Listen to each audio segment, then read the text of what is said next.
Alright, friends, welcome back to My Father's Dragon. We are going to be reading in chapter 2 today. It's called My Father Runs Away. Wild Island is practically cut in two by a very wide and muddy river, continued the cat. This river begins near one end of the island and flows into the ocean at the other. Now, the animals there are very lazy, and they used to hate having to go all the way around the beginning of this river to get to the other side of the island. It made visiting inconvenient and mail deliveries slow, particularly during the Christmas rush. Crocodiles could have carried passengers and mail across the river, but crocodiles are very moody and not the least bit dependable, and are always looking for something to eat. So don't ride on the crocodile. They're very moody. It means they change their mood very easily. So they could be very happy, and then all of a sudden they're just kind of cranky, and then all of a sudden they're like, ooh, you look good.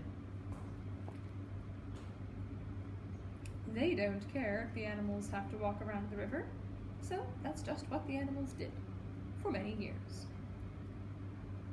But what does all this have to do with airplanes? Asked my father, who thought the cat was taking an awfully long time to explain. Be patient, Elmer, said the cat, and she went on with the story. One day, about 4 months before I arrived on Wild Island, a baby dragon fell from a lowering cloud onto the bank of a river. He was too young to fly very well. Besides, he'd bruised one wing quite badly, so he couldn't get back to his cloud. The animals found him soon afterward, and everybody said, "Why, this is just exactly what we've needed all these years."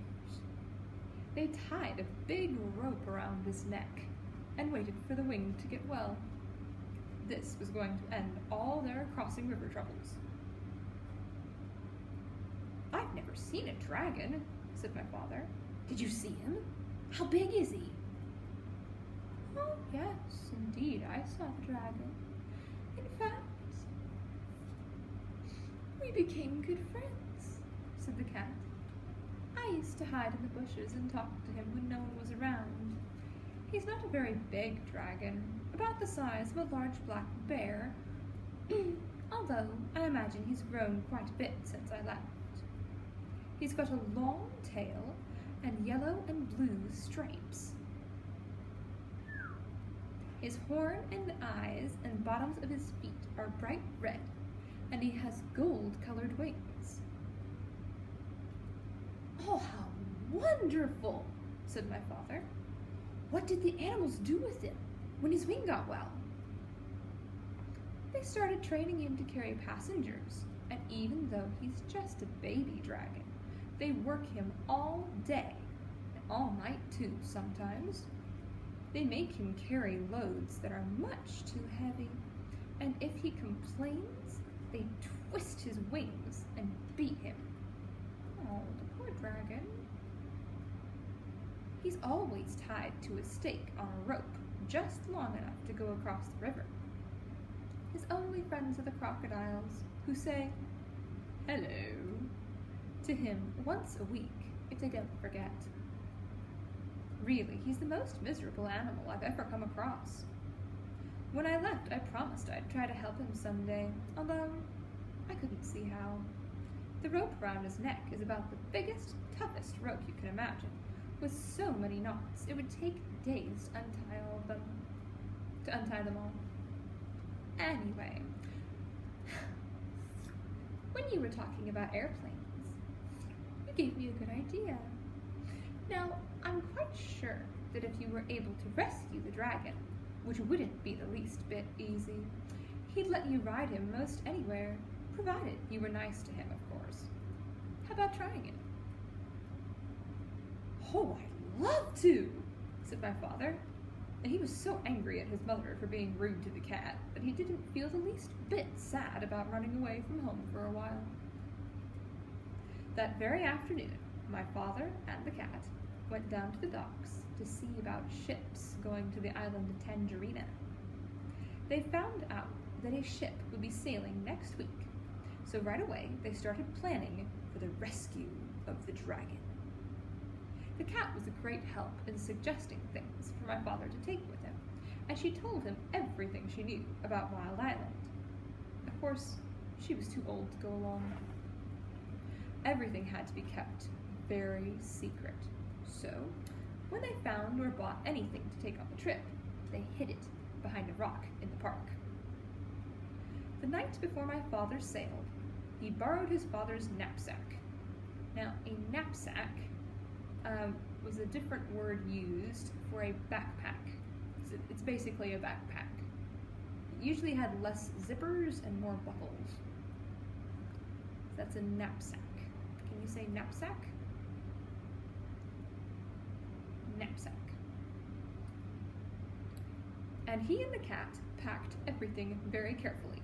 He took chewing gum, 24 pink lollipops, a package of rubber bands, black rubber boots, a compass, a toothbrush, and a tube of toothpaste, 6 magnifying glasses, a very sharp jackknife, a comb and a hairbrush, 7 hair ribbons of different colors, an empty grain bag with a label saying cranberry, some clean clothes, and enough food to last my father while he was on the ship. That's a weird list, isn't it? Why would he pack hair ribbons? He's a boy. And 6 magnifying glasses?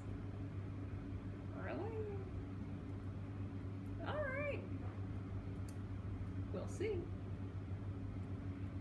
He couldn't live on mice, so he took 25 peanut butter and jelly sandwiches and 6 apples, because that's all the apples he could find in the pantry. When everything was packed, my father and the cat went down the docks to the ship. A night watchman was on duty, so while the cat made loud, queer noises to distract his attention, my father ran over the gangplank onto the ship. He went down into the hold, that's like the bottom, inside of the ship, and hid among some bags of wheat. The ship sailed early the next morning.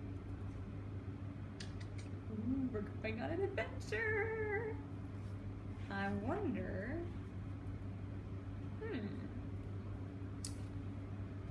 Here's a picture of him going away. I wonder what's gonna happen to him. You'll have to find out next time. Till then, see you later.